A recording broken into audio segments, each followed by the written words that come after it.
ನಮಸ್ಕಾರ, ನಾನ್ Sharmita Shetty. 2023ರ election ಗೆಲ್ಲೋದಕ್ಕೆ BJP ಭರ್ಜರಿ ತಯಾರಿಗಳನ್ನ ಮಾಡಿಕೊಂಡಿದೆ.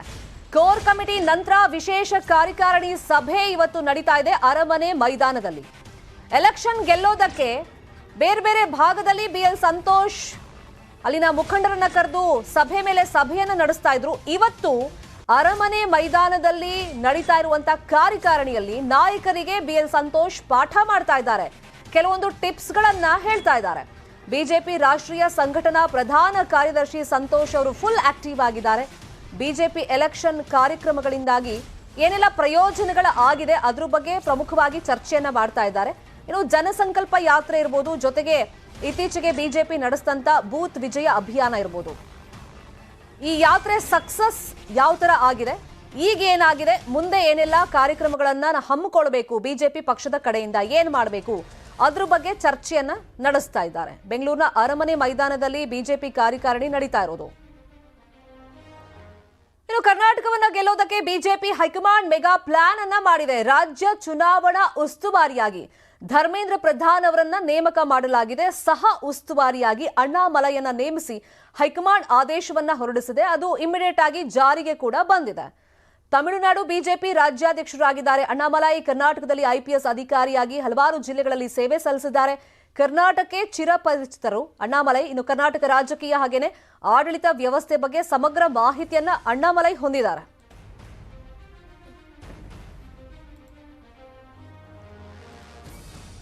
ರಾಜ್ಯ ಚುನಾವಣಾ ಉಸ್ತುವಾರಿಯಾಗಿ ಧರ್ಮೇಂದ್ರ ಪ್ರಧಾನ್ ಅವರನ್ನ ಹೈಕಮಾಂಡ್ ನೇಮಕ ಮಾಡಿದೆ. ಅಫ್ಕೋರ್ಸ್ ಧರ್ಮೇಂದ್ರ ಪ್ರಧಾನ್ ಅವರು ಕೇಂದ್ರದ ಮಟ್ಟದಲ್ಲಿ ಗುರುತಿಸಿಕೊಂಡಂತ ಒಬ್ಬ ಬಿಜೆಪಿಯ ಪ್ರಮುಖ ನಾಯಕರು.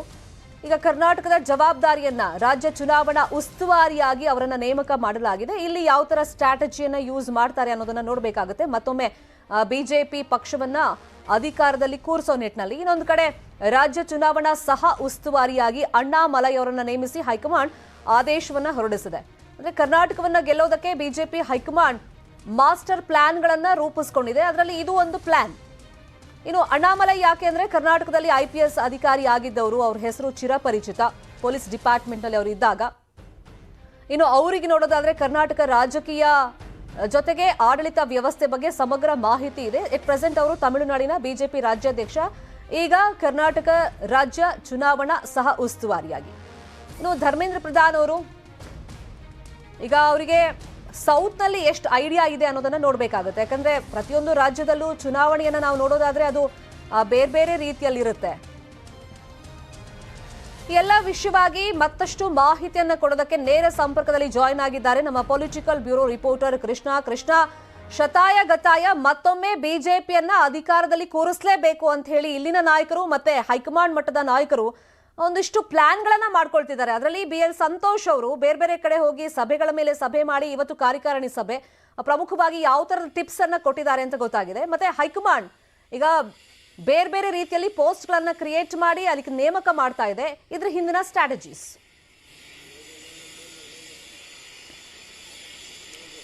ಖಂಡಿತವಾಗ್ಲೂ ಶರ್ಮಿತಾ, ಇನ್ನೇನು ಚುನಾವಣೆ ಬರ್ತಾ ಇದೆ, ಅದೇ ಒಂದು ಕಾರಣಕ್ಕೋಸ್ಕರವಾಗಿ ಒಂದಲ್ಲ ಒಂದಷ್ಟು ಬದಲಾವಣೆ ಹೈಕಮಾಂಡ್ ಮಾಡ್ತಾ ಇರುವಂತದ್ದು. ಈಗಾಗಲೇ ಧರ್ಮೇಂದ್ರ ಪ್ರಧಾನ್ ಅವರನ್ನ ಚುನಾವಣಾ ಉಸ್ತುವಾರಿಯಾಗಿ ನೇಮಕವನ್ನ ಮಾಡಲಾಗಿದ್ರೆ, ಜೊತೆಗೆ ಅಣ್ಣಾಮಲೈ ಅವರನ್ನು ಕೂಡ ಸಹ ಪ್ರಭಾರಿಯಾಗಿ ನೇಮಕವನ್ನ ಮಾಡಿದ್ದಾರೆ. ಅಂದ್ರೆ ಮುಖ್ಯವಾಗಿ ಕರ್ನಾಟಕವನ್ನ ಗೆಲ್ಲುವಂತ ನಿಟ್ಟಿನಲ್ಲಿ ಏನೆಲ್ಲ ತಂತ್ರಗಾರಿಕೆಯನ್ನು ಮಾಡಬೇಕು, ಹೈಕಮಾಂಡ್ ಮತ್ತೆ ರಾಜ್ಯದ ಮಟ್ಟದಲ್ಲಿ ಸಂಪರ್ಕವನ್ನು ಸಾಧಿಸುವ ಮುಖಾಂತರವಾಗಿ ತಂತ್ರಗಾರಿಕೆ ಮಾಡುವಂತ ನಿಟ್ಟಿನಲ್ಲಿ ಈ ಒಂದು ನಾಯಕರನ್ನ ನೇಮಕವನ್ನ ಮಾಡಿರುವಂತದ್ದು. ಶರ್ಮಿತಾ, ಇದೇ ಒಂದು ನಿರೀಕ್ಷೆಗಳನ್ನ ನಾವು ಇನ್ನು ಮುಂದೆ ನೋಡಬಹುದಾಗಿದೆ. ಪ್ರತಿ ದಿನಗಳನ್ನು ಕೂಡ ಒಂದಲ್ಲ ಒಂದಷ್ಟು ಬದಲಾವಣೆ ಆಗುತ್ತೆ. ಯಾಕಂದ್ರೆ ಈಗ ರಾಜ್ಯಕ್ಕೆ ಸೀಮಿತವಾಗಿ ನೇಮಕವನ್ನ ಮಾಡಲಾಗಿದೆ. ಮುಂದೆ ಬರತಕ್ಕಂಥ ದಿನಗಳಲ್ಲಿ ಜಿಲ್ಲಾ ಆಗಿರಬಹುದು, ವಿಭಾಗವಾಗಿರಬಹುದು, ಹೀಗೆ ಕೇಂದ್ರದ ನಾಯಕರನ್ನ ನೇಮಕವನ್ನ ಮಾಡಲಾಗುತ್ತೆ ಅನ್ನೋದು ಕೂಡ ಸಾಕಷ್ಟು ಚರ್ಚೆ ಆಗ್ತಾ ಇದೆ. ಅದ್ರ ಜೊತೆಗೆ ಮುಖ್ಯವಾಗಿ ಸಂಘಟನಾ ಕಾರ್ಯದರ್ಶಿ ಆಗಿರತಕ್ಕಂತಹ ಬಿಎಲ್ ಸಂತೋಷ್ ಅವರು, ರಾಷ್ಟ್ರೀಯ ಸಂಘಟನಾ ಕಾರ್ಯದರ್ಶಿ ಅಂತ ಬಿಎಲ್ ಸಂತೋಷ್ ಅವರು ಈಗ ಖುದ್ದು ರಾಜ್ಯ ಚುನಾವಣಾ ತಂತ್ರಗಾರಿಕೆಗೆ ಮುಂದಾಗಿರುವಂತದ್ದು. ಅಂದ್ರೆ ಮುಖ್ಯವಾಗಿ ಇಷ್ಟು ದಿನಗಳ ಕಾಲ ಬಿಎಸ್ ಯಡಿಯೂರಪ್ಪನವರು ಸಂಪೂರ್ಣವಾಗಿ ಇಡೀ ರಾಜ್ಯವನ್ನ ಪ್ರವಾಸವನ್ನ ಮಾಡೋದ್ರ ಮುಖಾಂತರವಾಗಿ ಚುನಾವಣೆ ಗೆಲ್ಲುವಂತ ಒಂದು ಕೆಲಸವನ್ನ ಮಾಡ್ತಾ ಇದ್ರು. ಆದ್ರೆ ಯಡಿಯೂರಪ್ಪನವರು ಯಾವಾಗ ಅಧಿಕಾರದಿಂದ ಇಳಿದ ನಂತರವಾಗಿ ಬಿಎಲ್ ಸಂತೋಷ್ ಅವರು ಈಗ ಎಲ್ಲ ಒಂದ್ ಕಡೆ ಇಡೀ ರಾಜ್ಯ ಪ್ರವಾಸವನ್ನ ಮಾಡ್ತಾ ಇರುವಂತದ್ದು. ಆ ಮುಖಾಂತರವಾಗಿ ಜಿಲ್ಲೆಗಳಲ್ಲಿ ಪಕ್ಷ ಸಂಘಟನೆ ಮಾಡುವಂತದ್ದು, ಸ್ಥಳೀಯ ಮಟ್ಟದಲ್ಲಿ ಏನೇ ಭಿನ್ನಾಭಿಪ್ರಾಯ ಇದ್ರೂ ಕೂಡ ಅದನ್ನ ಹೋಗಲಾಡಿಸುವಂತದ್ದು, ಆ ಮುಖಾಂತರವಾಗಿ ಒಟ್ಟಾಗಿ ಹೋಗುವಂತದ್ದು ಒಂದು ಸೂಚನೆಯನ್ನ ಕೊಡ್ತಾ ಇದ್ದಾರೆ. ಅದ್ರ ಜೊತೆಗೆ ಮುಖ್ಯವಾಗಿ ಇವತ್ತು ವಿಶೇಷ ಕಾರ್ಯಕಾರಿಣಿ ಸಭೆಯಲ್ಲೂ ಕೂಡ ಒಂದಷ್ಟು ಟಿಪ್ಸ್ ಗಳನ್ನ ಅಂದ್ರೆ ಮತಗಳಿಕೆ ಸೆಳೆಯುವಂತ ನಿಟ್ಟಿನಲ್ಲಿ ಯಾವ ರೀತಿಯಾಗಿ ತಮ್ಮ ಕಾರ್ಯಚಟುವಟಿಕೆ ಇರಬೇಕು ಅನ್ನೋ ಒಂದು ನಿಟ್ಟಿನಲ್ಲಿ ಒಂದಷ್ಟು ಟಿಪ್ಸ್ ಅನ್ನು ಕೂಡ ಈಗಾಗಲೇ ಬಿಎಲ್ ಸಂತೋಷ್ ಅವರು ಕೊಟ್ಟಿದ್ದಾರೆ.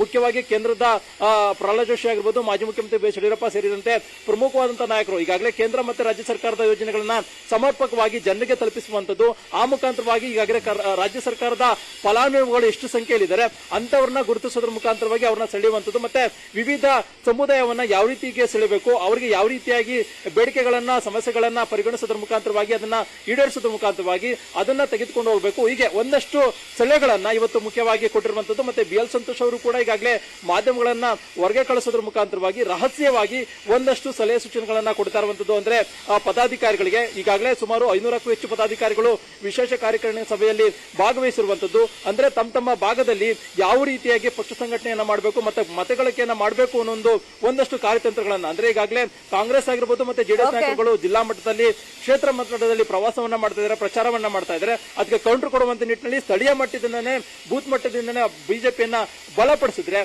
ಸುಲಭವಾಗಿ ಗೆಲ್ಲಬಹುದು ಅನ್ನೋ ಒಂದು ಕಾರಣಕ್ಕೋಸ್ಕರವಾಗಿ ಬಿ ಎಲ್ ಸಂತೋಷ್ ಅವರು ಈಗ ಒಂದಷ್ಟು ಟಿಪ್ಸ್ ಗಳನ್ನ ಕೊಡ್ತಾ ಇರುವಂತದ್ದು. Sharmita, fine, thank you Krishna ಈ ಕ್ಷಣದ ಅಪ್ಡೇಟ್ಸ್ಗೆ. ಪಾಲಿಕೆ ರಸ್ತೆ ಹಾಕುತ್ತೆ, ಜಲಮಂಡಳಿ ಅಗಿಯುತ್ತೆ. ಪದೇ ಪದೇ ಸಮನ್ವಯದ ಕೊರತೆ ಪಾಲಿಕೆ ಮತ್ತೆ ಜಲಮಂಡಳಿ ಮಧ್ಯದಲ್ಲಿ ಇಲ್ಲ ಅನ್ನೋದು ಪ್ರೂವ್ ಆಗ್ತಲೇ ಇದೆ. ನಾಗರಿಕರಿಂದ ಅಧಿಕಾರಿಗಳಿಗೆ ಫುಲ್ ಕ್ಲಾಸ್ ತಗೊಂಡಿದ್ದಾರೆ. ಬೆಂಗಳೂರಿನ ಮಹಾಲಕ್ಷ್ಮಿ ಲೇಔಟ್ನಲ್ಲಿ ರಸ್ತೆ ಮಾಡಿದ್ದಾರೆ, ಬಿಬಿಎಂಪಿಯವರು ರಸ್ತೆ ಮಾಡಿರೋದು. ಆದರೆ ಜಲಮಂಡಳಿಯವರು ಬಂದಿದ್ದಾರೆ, ಅಗದಿದ್ದಾರೆ. ಹಪ್ಪಳದಂತೆ ಈಗ ಎದ್ದು ಬರ್ತಾ ಇದೆ ಗಣಪತಿ ವಾರ್ಡ್ನ ರಸ್ತೆ. ಸಾಮಾಜಿಕ ಜಾಲತಾಣದಲ್ಲಿ ಈ ವಿಡಿಯೋ ಸಖತ್ ವೈರಲ್ ಆಗ್ತಾ ಇದೆ. ಮತ್ತೆ ಜನ ಅಧಿಕಾರಿಗಳನ್ನ ಟ್ರೋಲ್ ಮಾಡ್ತಾ ಇದ್ದಾರೆ. ಯಾಕಂದ್ರೆ ತಮ್ಮ ಆಕ್ರೋಶ ವ್ಯಕ್ತಪಡಿಸಿದ್ದಾಯ್ತು. ಜನಸಾಮಾನ್ಯರಿಗೆ ಈ ತರ ರಸ್ತೆ ಮಾಡಿ ಅದನ್ನ ಅಗ್ದು ಹಾಕೋದ್ರಿಂದ ಸಮಸ್ಯೆ ಆಗೋದು, ಸಮಸ್ಯೆ ಹೇಳೋಷ್ಟು ಹೇಳಿದ್ದಾಯ್ತು. ಈಗ ಅಧಿಕಾರಿಗಳನ್ನ ಟ್ರೋಲ್ ಮಾಡ್ತಾ ಇದ್ದಾರೆ. ಈ ಹಿಂದೆ ಗುಂಡಿ ಬಿದ್ದಂತ ಮಹಾಲಕ್ಷ್ಮಿ ಲೇಔಟ್ನ ರಸ್ತೆ ತೋರಿಸ್ತಾ ಇದ್ದೀವಿ. ಇನ್ನೊಂದು ಕಡೆ ಈಗ ನೋಡಿ ಗಣಪತಿ ವಾರ್ಡ್ನಲ್ಲಿ ಪಾಲಿಕೆ ರಸ್ತೆಯನ್ನ ಮಾಡಿದೆ, ಜಲಮಂಡಳಿಯವರು ಅಗ್ದು ಹಾಕಿದ್ದಾರೆ. ಇದೇ ವಿಚಾರವಾಗಿ ಮತ್ತಷ್ಟು ಮಾಹಿತಿಯನ್ನು ಕೊಡೋದಕ್ಕೆ ಫೋನ್ ಸಂಪರ್ಕದಲ್ಲಿ ಜಾಯ್ನ್ ಆಗಿದ್ದಾರೆ ನಮ್ಮ ರಿಪೋರ್ಟರ್ ರಂಜನ್. ಮಹಾಲಕ್ಷ್ಮಿ ಲೇಔಟ್ ನಲ್ಲಿ ಪದೇ ಪದೇ ಈ ತರ ರಸ್ತೆಯಲ್ಲಿ ಗುಂಡಿ ಬೀಳೋದು ಅಥವಾ ಟಾರ್ ಎದ್ದು ಬರೋದು ಇಂಥದ್ದೆಲ್ಲ ಸಮಸ್ಯೆ ಆಗ್ತಿದೆ. ನೋಡಿದ್ರೆ ಇಲಾಖೆಗಳಲ್ಲಿ ಸಮನ್ವಯತೆ ಕೊರತೆ ಇದೆ ಅಂತ ಹೇಳಿ ಮಿನಿಸ್ಟರ್ ಪ್ರತಿನಿಧಿಸುವಂತ ಕ್ಷೇತ್ರ ಗೋಪಾಲಯ್ಯ ಅವರು ಈಗ ಸಾರ್ವಜನಿಕರು ಯಾವ ತರ ಆಕ್ರೋಶ ವ್ಯಕ್ತಪಡಿಸ್ತಾ ಇದ್ದಾರೆ? ಶರ್ಮಿತಾ, ಬಿಬಿಎಂಪಿ ಹಾಗೂ ಬಿಡಬ್ಲ್ಯೂಎಸ್ಎಸ್ಪಿ ನಡುವೆ ಸಮನ್ವಯದ ಕೊರತೆ ಇದೆ ಅಂತ ಹೇಳ್ಬಿಟ್ಟು ಈ ಒಂದು ಮಹಾಲಕ್ಷ್ಮಿ ಲೇಔಟ್ ನಲ್ಲಿ ನಡೆದಿರುವಂತಹ ಘಟನೆ ಇದೆಯಲ್ಲ, ಇದಕ್ಕಿಂತ ಹಿಂದೆ ಕೂಡ ಇದೇ ರೀತಿಯಾದ ಸಮನ್ವಯ ಕೊರತೆಯಿಂದ ಸಾಕಷ್ಟು ಬಾರಿ ಏನು ರಸ್ತೆಯಲ್ಲಿ ಗುಂಡಿ ಬೀಳದಿರ್ಬೋದು, ರಸ್ತೆ ಕಿತ್ತು ಬರೋದಿರ್ಬೋದು, ಅಥವಾ ರಸ್ತೆ ಹಾಕಿದ ಮೇಲೆ ಬಿಡಬ್ಲ್ಯೂಎಸ್ಎಸ್ಬಿ ಪೈಪ್ ಲೈನ್ ಹೋಗಿರೋದು, ಈ ತರ ಪ್ರಕರಣಗಳು ದಾಖಲಾಗ್ತಾ ಇದ್ವು. ಇದೇ ರೀತಿಯಾದ ಪ್ರಕರಣ ಇವತ್ತು ಮಹಾಲಕ್ಷ್ಮಿ ಲೇಔಟ್ ನಲ್ಲಿ ನಡೆದಿರುವಂತದ್ದು. ಏನು ಬಿಬಿಎಂಪಿ ಕಳೆದ 2 ದಿನಗಳಿಂದಷ್ಟೇ ಒಂದು ರಸ್ತೆಗೆ ಟಾರನ್ನ ಹಾಕಿರುತ್ತೆ. ಆ ಟಾರ್ನ ದೃಶ್ಯದಲ್ಲಿ ನೋಡಿದ್ರೆ ಅದು ಕಳಪೆ ಕಾಮಗಾರಿ ತರನು ಅನ್ನಿಸ್ತಾ ಇದೆ. ಯಾಕಂದ್ರೆ 1 ಲೇಯರ್ ಅಷ್ಟೇ ಕಾಣಿಸ್ತಾ ಇದೆ ಟಾರ್. ಖಂಡಿತ ಶರ್ಮಿತಾ, ಬಿಬಿಎಂಪಿ ಅಂದ್ರೆ ಕಳಪೆ ಕಾಮಗಾರಿ ಅಂದ್ರೆ ಬಿಬಿಎಂಪಿ ಆತರ ಆಗೋಗಿದೆ. ಯಾಕಂತ ಹೇಳಿದ್ರೆ ರಸ್ತೆಯನ್ನ ಹಾಕ್ಬೇಕು ಅನ್ನುವಂತ ಒಂದು ಏನು ನೆಪದಲ್ಲಿ ಮಾತ್ರ ಬಿಬಿಎಂಪಿ ವರ್ಕ್ ಮಾಡ್ತಿರುವಂತದ್ದು. ಅಂದ್ರೆ ನಾವು ರಸ್ತೆಯನ್ನ ಹಾಕಿದೀವಿ, ರಸ್ತೆ ಚೆನ್ನಾಗಿದೆ, ಮತ್ತೆ ಬಿಲ್ ಗಳನ್ನ ಏನು ತೋರ್ಸೋಕೆ ಮಾತ್ರ ಬಿಬಿಎಂಪಿ ರಸ್ತೆಗಳನ್ನ ಹಾಕಿರುವಂತದ್ದನ್ನ ಅನ್ನುವಂತ ಆಕ್ರೋಶ ಕೂಡ ವ್ಯಕ್ತವಾಗ್ತಿರುವಂತದ್ದು. ಏನ್ ಇವತ್ತು ಮಹಾಲಕ್ಷ್ಮಿ ಲೇಔಟ್ ಈ ಘಟನೆ ನಡೆದಿದೆಯಲ್ಲ, ಇದೇ ರೀತಿಯಾದಂತಹ ಪ್ರಕರಣಗಳು ಬೆಂಗಳೂರಿನಾದ್ಯಂತ ಕೂಡ ಇದೆ ಅನ್ನುವಂತ ಆಕ್ರೋಶವನ್ನ ಸ್ಥಳೀಯರು ಮಾಡ್ತಿರುವಂತದ್ದು. ಜೊತೆಗೆ ನ್ಯೂಸ್ 18 ಕೂಡ ಮಾಹಿತಿ ಲಭ್ಯವಾಗ್ತಿದೆ. ಥ್ಯಾಂಕ್ ಯು ರಂಜನ್ ಈ ಕ್ಷಣದ ಅಪ್ಡೇಟ್ಸ್ಗೆ. ಕೇಂದ್ರ ಸರ್ಕಾರ ಬಜೆಟ್ನಲ್ಲಿ ಈ ಬಾರಿ ರಾಜ್ಯದ ರೈಲ್ವೆ ಯೋಜನೆಗಳಿಗೆ ಬಂಪರ್ ಅನುದಾನ ಸಿಕ್ಕಿದೆ. ಇದು ಈ ಹಿಂದೆ ಯಾವುದೇ ಒಂದು ವರ್ಷದಲ್ಲಿ ರಾಜ್ಯಕ್ಕೆ ದೊರೆತ ಅನುದಾನದಲ್ಲಿ ಅತ್ಯಂತ ಗರಿಷ್ಠ ಮೊತ್ತವಾಗಿದೆ. ನೈಋತ್ಯ ರೈಲ್ವೆ ವಲಯಕ್ಕೆ ಈ ಬಾರಿ 9,200 ಕೋಟಿ ನೆರವನ್ನ ನೀಡಲಾಗಿದೆ. ಅದರಲ್ಲಿ ಕರ್ನಾಟಕ ಒಂದಕ್ಕೆ 7,561 ಕೋಟಿ ರೂಪಾಯಿ ಸಿಕ್ಕಿದೆ. ಬಹು ಬೇಡಿಕೆಯ 10 ಮಾರ್ಗಗಳ ಕಾಮಗಾರಿ, ವಿದ್ಯುದೀಕರಣ, ನಿಲ್ದಾಣಗಳನ್ನು ಮೇಲ್ದರ್ಜೆಗೆ ಏರಿಸುವುದು, ಜೋಡಿ ಮಾರ್ಗ ಯೋಜನೆಗಳು ಈ ಬಾರಿ ರಾಜ್ಯಕ್ಕೆ ಲಭಿಸಿವೆ. ಕೇಂದ್ರ ರೈಲ್ವೆ ಸಚಿವ ಅಶ್ವಿನಿ ವೈಷ್ಣವ್ ಈ ಬಗ್ಗೆ ಮಾಹಿತಿಯನ್ನು ಕೊಟ್ಟಿದ್ದಾರೆ.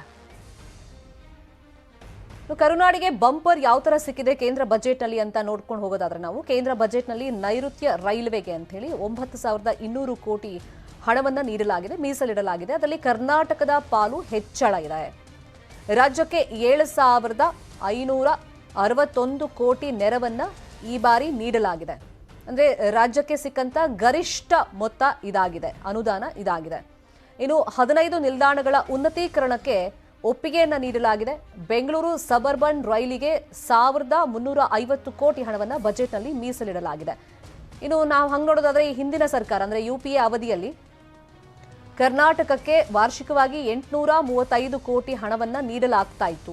ಅಂದರೆ ಮೋದಿ ಸರ್ಕಾರದ ಅವಧಿಯಲ್ಲಿ, ಬಿಜೆಪಿ ಸರ್ಕಾರದ ಅವಧಿಯಲ್ಲಿ ವಾರ್ಷಿಕವಾಗಿ ಸರಾಸರಿ 3,424 ಕೋಟಿ ನೆರವು ನೀಡಿದಂಗಾಯಿತು. ಅಲ್ಲಿಗೆ ಹಿಂದಿನ ಸರ್ಕಾರ ಅಂದ್ರೆ UPA ಅವಧಿಯಲ್ಲಿ ಬಿಜೆಪಿ ಸರ್ಕಾರ ಬಂದ ಮೇಲೆ 9 ಪಟ್ಟು ಅನುದಾನ ಹೆಚ್ಚಳವಾಗಿದೆ ಅಂತ ಹೇಳಿ ಅಶ್ವಿನಿ ವೈಷ್ಣವ್ ಅವರು ಮಾಹಿತಿಯನ್ನ ಕೊಟ್ಟಿದ್ದಾರೆ. ಇನ್ನು ಹೊಸ ಮಾರ್ಗಗಳಿಗೆ ಸಿಕ್ಕಿರುವಂತ ಹಣ ಎಷ್ಟು, ಅನುದಾನಗಳು ಎಷ್ಟೆಷ್ಟು ಅಂತ ನಾವು ನೋಡೋದಾದ್ರೆ ಗದಗ-ವಾಡಿ ಮಾರ್ಗಕ್ಕೆ 350 ಕೋಟಿ, ಗಿಣಿಗೇರ ಹಾಗೆಯೇ ರಾಯಚೂರು ಮಾರ್ಗಕ್ಕೆ 300 ಕೋಟಿ ಹಣ, ತುಮಕೂರು, ಚಿತ್ರದುರ್ಗ, ದಾವಣಗೆರೆ ರೈಲ್ವೆ ಮಾರ್ಗಕ್ಕೆ 420 ಕೋಟಿ ಹಣ, ಇನ್ನು ತುಮಕೂರು, ಕಲ್ಯಾಣದುರ್ಗ, ರಾಯದುರ್ಗ ಈ ಮಾರ್ಗಕ್ಕೆ 350 ಕೋಟಿ ಹಣ, ಬಾಗಲಕೋಟೆ ಹಾಗೆಯೇ ಕುಡಚಿಗೆ ಆ ಮಾರ್ಗದಲ್ಲಿ 360 ಕೋಟಿಯಷ್ಟು ಹಣ, ಇನ್ನು ಶಿವಮೊಗ್ಗ, ಶಿಕಾರಿಪುರ, ರಾಣೆಬೆನ್ನೂರು ಈ ಮಾರ್ಗಕ್ಕೆ 150 ಕೋಟಿ ಹಣ, ಬೆಳಗಾವಿ, ಕಿತ್ತೂರು, ಧಾರವಾಡ ಈ ಭಾಗದಲ್ಲಿ ಮಾರ್ಗಕ್ಕೆ ರೈಲ್ವೆ ಮಾರ್ಗಕ್ಕೆ 10 ಕೋಟಿ, ಇನ್ನು ಕಡೂರು, ಚಿಕ್ಕಮಗಳೂರು, ಹಾಸನ ಈ ಭಾಗದಲ್ಲಿ 145 ಕೋಟಿ ಹಣವನ್ನು ಮೀಸಲನ್ನ ಇಡಲಾಗಿದೆ. ಇನ್ನು ಜೋಡಿ ಮಾರ್ಗಗಳಿಗೂ ಕೂಡ ಹಣವನ್ನು ಮೀಸಲಿಡಲಾಗಿದೆ. ಎಲ್ಲೆಲ್ಲಿ ಅಂತಂದ್ರೆ ನಮ್ಮ ರಾಜ್ಯದಲ್ಲಿ ಹೊಸಪೇಟೆ, ಹುಬ್ಬಳ್ಳಿ, ಲೋಂಡಾ ಹಾಗೇನೆ ತಿನೈಘಾಟ್, ವಾಸ್ಕೋಡಿಗಾಮ ಇಲ್ಲಿಗೆ 400 ಕೋಟಿ ಹಣವನ್ನು ಮೀಸಲಿಡಲಾಗಿದೆ. ಇನ್ನು ಬೆಂಗಳೂರು ಕಂಟೋನ್ಮೆಂಟ್ ವೈಟ್ ಫೀಲ್ಡ್ 250 ಕೋಟಿ, ಹುಬ್ಬಳ್ಳಿ ಚಿಕ್ಕಜಾಜೂರು ಈ ಮಾರ್ಗದಲ್ಲಿ 150 ಕೋಟಿ, ಇನ್ನು ಬೈಯಪ್ಪನಹಳ್ಳಿ ಹೊಸೂರು ಈ ಮಾರ್ಗಕ್ಕೆ 100 ಕೋಟಿ ಹಣವನ್ನು ಮೀಸಲಿಡಲಾಗಿದೆ. ಇದರ ಜೊತೆಯಲ್ಲಿ ವಿದ್ಯುದೀಕರಣಕ್ಕೂ ಕೂಡ ಹಣವನ್ನು ಮೀಸಲಿಡಲಾಗಿದೆ. ಅದೆಷ್ಟೆಷ್ಟು ಅಂತ ನಾವು ನೋಡೋದಾದ್ರೆ ಗದಗ ಹಾಗೆಯೇ ಹೂಟಗಿ ಮಾರ್ಗಕ್ಕೆ 110 ಕೋಟಿ, ಚಿಕ್ಕಬಾಣಾವರ ಹುಬ್ಬಳ್ಳಿ ಮಾರ್ಗಕ್ಕೆ 128 ಕೋಟಿ ಹಣವನ್ನು ಬಜೆಟ್ನಲ್ಲಿ ಮೀಸಲಿಡಲಾಗಿದೆ. ಇನ್ನು ಬೀರೂರು ತಾಳಗುಪ್ಪ ಮಾರ್ಗಕ್ಕೆ 56 ಕೋಟಿ, ಹಾಗೆಯೇ ಹಾಸನ ಮಂಗಳೂರು ಮಾರ್ಗಕ್ಕೆ 134 ಕೋಟಿ, ಹೊಸಪೇಟೆ ಹುಬ್ಬಳ್ಳಿ ವಾಸ್ಕೋ ಈ ಒಂದು ಮಾರ್ಗಕ್ಕೆ 20 ಕೋಟಿ, ಇನ್ನು ಚಿಕ್ಕಬಾಣಾಪುರ ಹಾಗೆಯೇ ಹಾಸನ ಮಾರ್ಗಕ್ಕೆ 77 ಕೋಟಿ ಹಣವನ್ನು ಬಜೆಟ್ನಲ್ಲಿ ಮೀಸಲಿಡಲಾಗಿದೆ.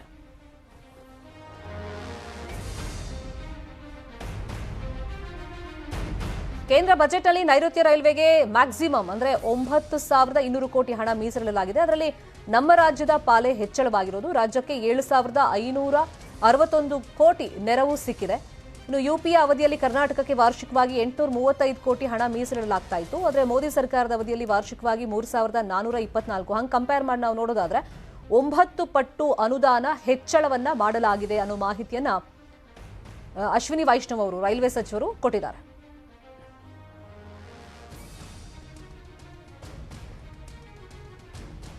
This project, the constraint is not in terms of resources at all, because we have the power to ask for, and we have the power to shift from one project to another.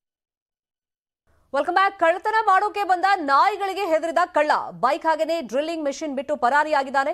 ಬೆಂಗಳೂರಿನ ಸರ್ಜಾಪುರ ರಸ್ತೆಯಲ್ಲಿ ನಡೆದಿರುವಂತ ಘಟನೆ. Drilling machine ಸಮೇತ ಮನೆಯೊಳಗೆ entry ಕೊಡೋದಕ್ಕೆ ಪ್ರಯತ್ನ ಪಡ್ತಾ ಇದ್ದ. ಮನೆ ಗೋಡೆ ಕೊರೆದು ಒಳ ಹೋಗೋದಕ್ಕೆ ತಯಾರಿ ಮಾಡ್ಕೊಳ್ತಾ ಇದ್ದಾಗ ಅಲ್ಲಿ ಎಂಟ್ರಿ ಕೊಟ್ಟಿದ್ ಯಾರು? ಆ ಕಳ್ಳ ಏನ್ ನೋಡಿ ಹೆದರ್ಕೊಂಡ ಅಂದ್ರೆ ಬೀದಿ ನಾಯಿಗಳು ಬಂದವು. ಕಳ್ಳನ ನೋಡಿ ಬೊಗಳೋದಕ್ಕೆ ಶುರು ಮಾಡಿದ್ವು ನಾಯಿಗಳು.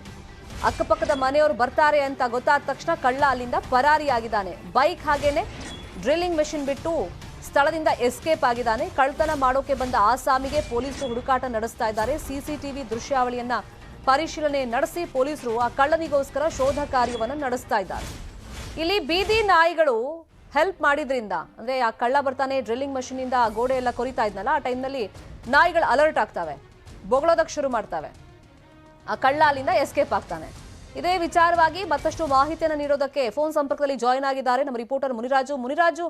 ಯೂಶಲಿ ಸಾಕು ನಾಯಿಗಳು ಈ ತರ ಕಳ್ಳ ಬಂದಾಗ ಅಲರ್ಟ್ ಮಾಡ್ತವೆ. ಬೀದಿ ನಾಯಿಗಳು ಇಲ್ಲಿ ಏನ್ ಮಾಡಿದ್ವು, ಮತ್ತೆ ಪೊಲೀಸರಿಗೆ ಕ್ಲೂ ಸಿಕ್ಕಿದೆಯಾ ಕಳ್ಳನ ಬಗ್ಗೆ?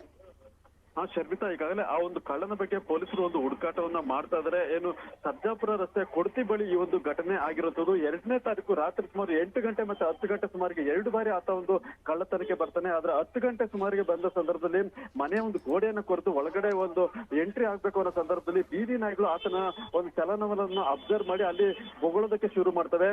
ಕೂಡಲೇ ನಾಯಿಗಳು ಮನೆ ಹತ್ರ ಬರ್ತಿದ್ದಂತೆ ಆತ ಅಲ್ಲಿಂದ ಎಸ್ಕೇಪ್ ಆಗಿರುವಂತದ್ದು. ಈ ಸಂದರ್ಭದಲ್ಲಿ ಏನು ಆತ ತಂದಿದ್ದಂತ ಡ್ರಿಲ್ಲಿಂಗ್ ಮಿಷಿನ್ ಮತ್ತೆ ಬೈಕು ಎಲ್ಲವನ್ನೂ ಸಹ ಅಲ್ಲೇ ಬಿಟ್ಟು ಆತ ಓಡೋಗಿದ್ದಾನೆ. ಈಗಾಗಲೇ ಬೆಳ್ಳಂಡೂರು ಪೊಲೀಸ್ ಠಾಣೆಯಲ್ಲಿ ಈಗಾಗಲೇ ಈ ಬಗ್ಗೆ ಒಂದು ಪ್ರಕರಣ ದಾಖಲಾಗಿದ್ದು ಆ ಒಂದು ಕಳ್ಳನಿಗೋಸ್ಕರ ಪೊಲೀಸರು ಹುಡುಕಾಟವನ್ನು ಮಾಡ್ತಾ ಇದ್ದಾರೆ. ಏನು ಬೀದಿ ನಾಯಿಗಳ ಒಂದು ಸಮಯ ಪ್ರಜ್ಞೆಯಿಂದ ಒಂದು ಮನೆಯಲ್ಲಿ ಆಗ್ಬಹುದಂತ ಒಂದು ಕಳ್ಳತನವನ್ನ ತಡೆದಂತಾಗಿದೆ. Sharmita, fine, thank you Muniraju ಈ ಕ್ಷಣದ ಅಪ್ಡೇಟ್ಸ್ಗೆ. ಮಂಗಳೂರು ಜ್ಯುವೆಲರಿ ಶಾಪ್ನಲ್ಲಿ ಕೊಲೆ ಪ್ರಕರಣದ ತನಿಖೆ ಚುರುಕನ್ನು ಪಡ್ಕೊಂಡಿದೆ. ಕೊಲೆ ಮಾಡಿ ಆರೋಪಿ ಪರಾರಿಯಾಗುವಂತಹ ದೃಶ್ಯ ಸಿಸಿಟಿವಿಯಲ್ಲಿ ಸೆರೆಯಾಗಿದೆ. ನಿನ್ನೆ ಮಧ್ಯಾಹ್ನ ಹಂಪನಕಟ್ಟೆ ಬಳಿಯಲ್ಲಿ ಜ್ಯುವೆಲರಿ ಶಾಪ್ಗೆ ಹ್ಯಾಟ್ ಮತ್ತು ಮುಖಕ್ಕೆ ಕಪ್ಪು ಮಾಸ್ಕ್ ಧರಿಸಿ ಹಂತಕನೊಬ್ಬ ಎಂಟ್ರಿ ಕೊಟ್ಟಿದ್ದಾನೆ. ಜ್ಯುವೆಲರಿ ಶಾಪ್ ಮಾಲೀಕ ರಾಘವ ಆಚಾರ್ಗೆ ಚಾಕುವಿನಿಂದ ಇರಿದಿದ್ದಾನೆ. ಕೊಲೆ ಮಾಡಿ ಬಳಿಕ ಬ್ಯಾಗ್ ಅನ್ನ ಹಾಕೊಂಡು ಆಟೋ ಹತ್ತಿ ಪರಾರಿಯಾಗಿದ್ದಾನೆ. ಆರೋಪಿ ಪರಾರಿಯಾಗುವಂತ ಸಿಸಿಟಿವಿ ದೃಶ್ಯ ನ್ಯೂಸ್ 18ಗೆ ಲಭ್ಯವಾಗಿದೆ. ಗ್ರೀನ್ ಹೈವೇ ಪಾಲಿಸಿ ಇದು ಶಿವಮೊಗ್ಗದ NH 206 ಅಭಿವೃದ್ಧಿಗೆ ಇಟ್ಟಂತ ಹೆಸರು. ಹೆಸರಿಗೆ ಗ್ರೀನ್ ಆಗಿರೋ ಪ್ರಾಜೆಕ್ಟ್ ಅಸಲಿಯತ್ತು ಬ್ಲ್ಯಾಕ್ ಆಗಿದೆ.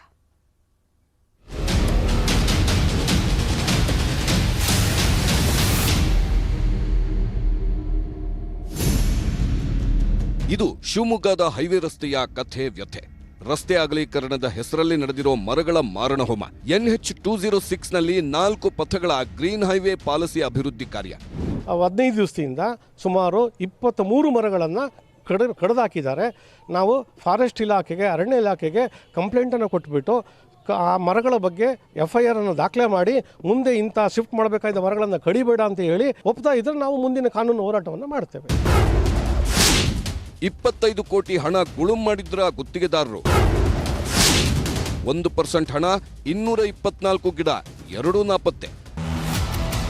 ಒಂದು ಹೆದ್ದಾರಿ ನಿರ್ಮಾಣ ಕಾರ್ಯಕ್ಕೆ ತಗಲುವ ವೆಚ್ಚದಲ್ಲಿ 1% ಹಣವನ್ನ ಹೆದ್ದಾರಿ ನಿರ್ಮಾಣದಿಂದ ನಾಶವಾದ ಮರಗಿಡ ಬೆಳೆಸಲು ಇಡಬೇಕು. ಸುಮಾರು 6,000 ಕೋಟಿ ವೆಚ್ಚದ NH 206 ಹೆದ್ದಾರಿಗೆ 25 ಕೋಟಿ ಹಣ ಮರಗಿಡ ಬೆಳೆಸಲು ಇಡಲಾಗಿತ್ತು. ಆದ್ರೆ ಮರವೂ ಇಲ್ಲ, ಹಣವೂ ಇಲ್ಲ. ಎಷ್ಟು ಅಗಲ ಬರಬೇಕು ಏನು ಅಂತ ನೋಡಿಕೊಂಡಾಗ ಹಳೆ ಮರಗಳು ಯಾವ್ದಾದ್ರು ಟ್ರಾನ್ಸ್ಪ್ಲಾಂಟ್ ಮಾಡೋಕ್ಕೆ ಯೋಗ್ಯ ಇರೋ ಅಂಥ ಮರಗಳಿದ್ದಾಗ ಅದನ್ನು ಫಸ್ಟು ಟ್ರೀ ಲೈನ್ ಮಾಡ್ಕೊಂಡು ಟ್ರೀ ಲೈನಿಗೆ ಶಿಫ್ಟ್ ಮಾಡೋ ಅಂಥ ಕೆಲಸ.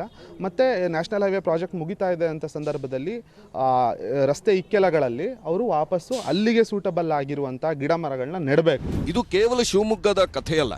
ರಾಜ್ಯಾದ್ಯಂತ ಇದೇ ರೀತಿಯ ಪ್ರಾಜೆಕ್ಟ್ಗಳು ಜಾರಿಯಲ್ಲಿದೆ. ಉಳಿದ ಕಡೆಯೂ ಮರದ ಹೆಸರಲ್ಲಿ ಹಣ ಗುಳುಂ ಸ್ವಾಹಾನ. ವಿನಯ್ ಪುರದಾಳು, ನ್ಯೂಸ್ 18, ಶಿವಮೊಗ್ಗ.